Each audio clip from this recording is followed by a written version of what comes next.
عشان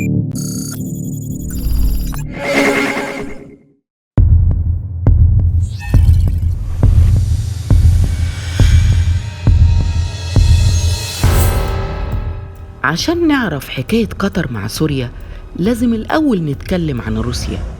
روسيا بيدخل لها سنوياً 32 مليار دولار من تصديرها لحوالي 200 مليار متر مكعب من غازها إلى دول أوروبية عديدة، وده حوالي 38% من احتياجات أوروبا من الغاز.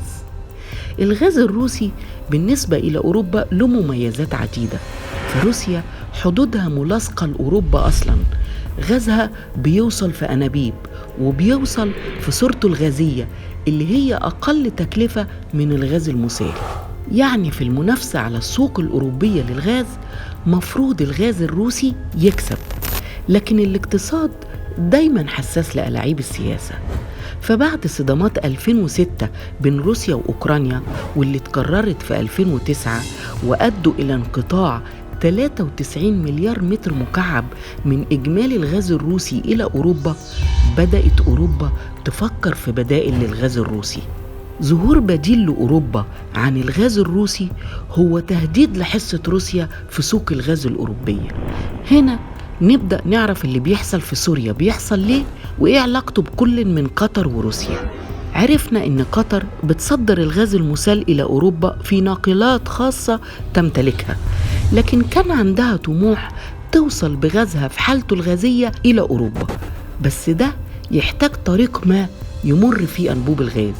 هنا كان المشروع القطري التركي عمل أنبوب يبدأ من قطر إلى السعودية إلى سوريا ومنها إلى تركيا، لتكون تركيا بوابة الغاز إلى أوروبا. ولأن المشروع القطري التركي ده يؤثر مباشرة على مصالح روسيا المهيمنة على 38% من سوق الغاز في حالته الغازية في أوروبا، تصدت روسيا بحسم لمحاولة قطر الوصول بأنبوب غازها إلى تركيا عبر سوريا. فقدمت روسيا الحماية لنظام بشار الأسد اللي رفض أن يمر الأنبوب القطري في أرض سوريا. رفض ليه؟ مش بس حتى لا يخسر روسيا حليف بلاده الاستراتيجي، وإنما حتى لا تقع سوريا في قبضة الإخوان ومن يحركهم. فدارت في سوريا حرب من أكبر أسبابها كان صراع الغاز. روسيا دعمت بشار الأسد ضد ميليشيات مختلفة دعمتها قطر وتركيا بالمال والسلاح، وكانت النتيجة دمار سوريا واللي البعض سماه هوشة، مجرد هوشة. وكان أي شيء يروح لتركيا، وكان ينسق مع القوات الأمريكية، وكان توزيع كل شيء كان يتم عن طريق القوات الأمريكية والأتراك وإحنا والإخوان السوريين، وكان كل حد موجود العسكريين.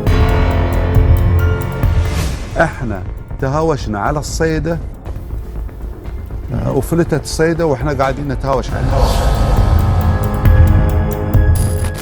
إذن مصالح روسيا إنه لا ينافسها أحد في سوق الغاز الأوروبية، لا قطر بأحلامها عن أنبوب يمر في سوريا قابل للزيادة إلى 2 أو 3 مستقبلاً، ولا كمان غاز شرق المتوسط.